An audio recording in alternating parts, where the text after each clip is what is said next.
Welcome everybody, my name is Michael and today we're back in my old frames. We got different lenses now, back to astigmatism. My previous glasses were hurting me too much. So we're talking about Miami nightclubs. And what does that have to do with Bitcoin? It has everything to do with Bitcoin. First of all, let's travel back in time to 2018, the Miami Bitcoin conference. I was there and I went to a nightclub called 11. That was where a lot of these crypto parties were heading to. And what did you do over there? Did you party? I mean, you could, but who cares about that? What's important is business. You were handling business at the club, and then there were after parties where you'd go to these crazy epic mansions and you'd see these vintage Ferraris, and those are the people, well, probably you're not going to be able to network with them, but you can network with the people around them. And I did see billionaires that day. One of them is a very well-known person in crypto, and I met a ton of influencers and YouTubers, and that was a great experience. Well, after that, of course, you have some people who prefer that and like going there, and these nightclubs started accepting cryptocurrency.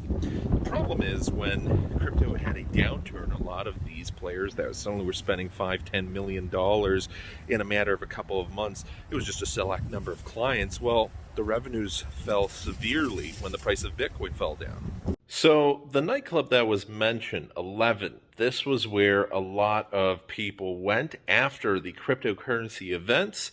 And it was crazy. You got to meet a lot of other people. You were doing networking, and probably some people who were in the area, or if they returned for future conferences, knew about it. And of course, those who wanted to flex came to this club. And last year, 11 accepted over $6 million worth of cryptocurrency payments alone. Just this one nightclub.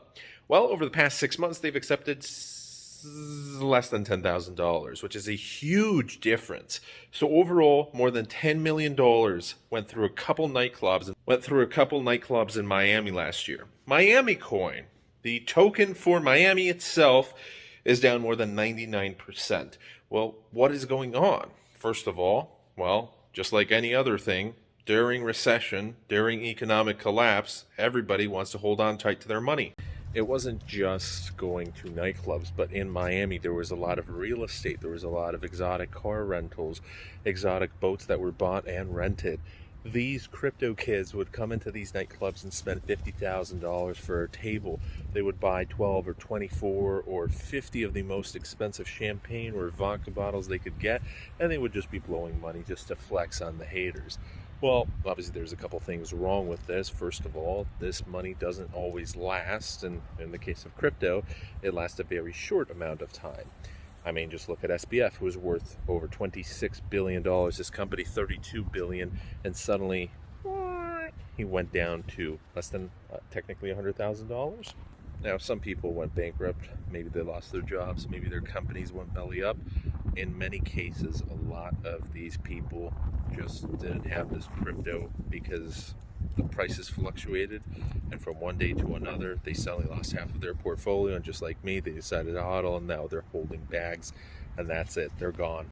So with that said, just wanted to thank you so much. You have a good rest of your night, and these club owners are still making the bank, so we don't have to worry about them too much, but take care. Thanks for watching. Bye.